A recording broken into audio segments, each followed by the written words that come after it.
नमस्ते दोस्तों। आज हम जीवन के एक ऐसे महत्वपूर्ण सिद्धांत पर बात करेंगे जो हमें सफलता की सही राह दिखाता है। यह है कर्म की शक्ति और फल की अनासक्ति।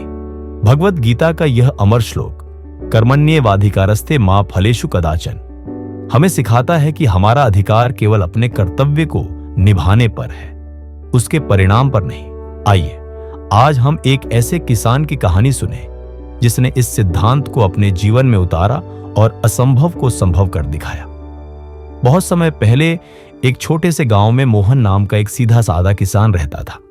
उसका गांव एक पहाड़ी क्षेत्र में था जहां की जमीन पथरीली और पानी की कमी हमेशा बनी रहती थी। हर साल गांव के लोग अच्छी फसल की उम्मीद करते, लेकिन अक्सर उन्हें निराशा ही हाथ लगती। कई किसानों ने अपनी जमीनों को बंजर छोड़कर शहरों की ओर रुख कर लिया था। मोहन के पास भी एक छोटा सा खेत था जो बाकी जमीनों की तरह ही सूखा और अनुत्पादक था। गांव के बाकी किसान मोहन का मजाक उड़ाते थे। मोहन, तुम क्यों अपना समय इस बंजर जमीन पर बर्बाद करते हो? इससे कुछ नहीं उगने वाला, वे कहते। लेकिन मोहन मुस्कुरा देता। उसे खेतों में काम करना पसंद था। वह मिट्टी की देखभाल करता, उसे नरम बनाता, पत्थरों को हटाता और दूर से पानी लाकर सूखी धरती को सींचता। वह जानता था कि फसल उगना उसके नियंत्रण में नहीं है, लेकिन मिट्टी को तैयार करना और बीज बोना उसका कर्तव्य था।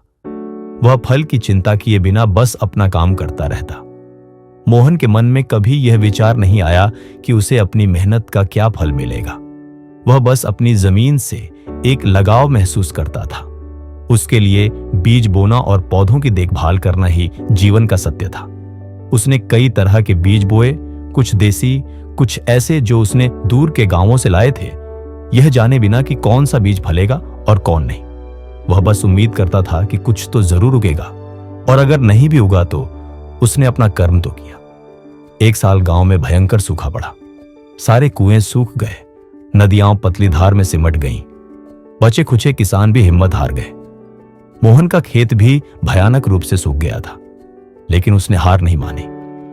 वह अभी भी सुबह उठकर अपने खेत में जाता, सूखी जमीन पर हाथ फेरता और जो थोड़ा पानी मिल पाता उसे पौधों की जड़ों में डालता।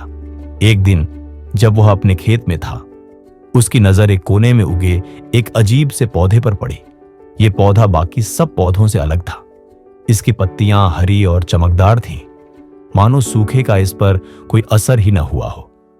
मोहन ने पहले कभी ऐसा पौधा नहीं देखा था। उसे इस पौधे से कोई उम्मीद नहीं थी, न ही उसने सोचा था कि यह उसके लिए कोई धन लाएगा। उसने बस अपने कर्तव्य के भाव से उसकी देखभाल करना शुरू कर दिया। वह उस पौधे को विशेष रूप से सींचता, उसकी पत्तियों को धूल से पोंछता और उसे जानवरों से बचाता। मोहन का मानना था कि हर जीव को देखभाल का अधिकार है, चाहे वह कितना भी छोटा या महत्वहीन क्यों न लगे। कुछ हफ्तों बाद उस गांव से एक प्रसिद्ध वनस्पति शास्त्री गुजरे जो दुर्लभ पौधों की तलाश में थे। उन्होंने मोहन के खेत में उस अजीब से हरे भरे पौधे को देखा और आश्चर्यचकित रह गए। उन्होंने तुरंत मोहन से पूछा, यह कौन सा पौधा है? यह इतना स्वस्थ कैसे है जबकि बाकी सब कुछ सूखा पड़ा है? मोहन ने अपनी सामान्य सी कहानी बताई कि कैसे उसने इस पौधे की देखभाल की बिना यह जाने कि यह क्या है या इसका क्या उपयोग है। वनस्पति शास्त्री ने पौधे की जांच की और उनकी आंखें चमक उठी। यह एक बहुत ही दुर्लभ औषधीय पौधा है मोहन, उन्होंने उत्साहित होकर कहा। इसके पत्तों में कई बीमारियों को ठीक करने के अद्भुत गुण हैं। यह बाजार में बहुत ऊंचे दाम पर बिकता है। मोहन हैरान रह गया। उसने कभी फल की चिंता नहीं की थी, वह बस अपना कर्म करता रहा था। उस पौधे की देखभाल करना उसके लिए एक कर्तव्य था, कोई निवेश नहीं। लेकिन उसके इस अनासक्त कर्म का फल उसे अप्रत्याशित रूप से मिला था। वनस्पति शास्त्री ने मोहन से उस पौधे के बीज और पत्तियों को खरीदा और उसे उचित मूल्य दिया। उन्होंने मोहन को सिखाया कि इस पौधे को कैसे उगाया जाए, और जल्द ही मोहन ने अपने खेत में उसी औषधीय पौधे की खेती शुरू कर दी। मोहन का खेत जल्द ही हरे भरे औषधीय पौधों से भर गया। उसकी कहानी गांव भर में फैल गई।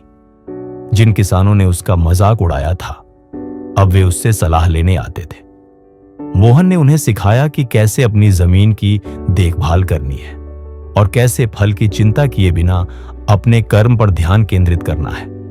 उसने उन्हें बताया कि उसकी सफलता का रहस्य सिर्फ कड़ी मेहनत नहीं, बल्कि कर्मण्येवाधिकारस्थे का पालन था। जल्द ही मोहन एक समृद्ध और सम्मानित किसान बन गया। उसकी मेहनत और उसके अनासक्त कर्म ने उसे न केवल व्यक्तिगत समृद्धि दी, बल्कि पूरे गांव के लिए प्रेरणा का स्रोत भी बन गया। वह अब भी हर पौधे की उतनी ही देखभाल करता था, चाहे वह कितना भी मूल्यवान हो या ना हो। यह कहानी हमें सिखाती है कि जब हम फल की चिंता किए बिना अपने कर्म पर ध्यान केंद्रित करते हैं, तो ब्रह्मांड हमें ऐसे तरीके से पुरस्कृत करता है जिसकी हमने कल्पना भी नहीं की होती। अपनी लगन और कर्तव्य निष्ठा से किया गया हर प्रयास कभी व्यर्थ नहीं जाता।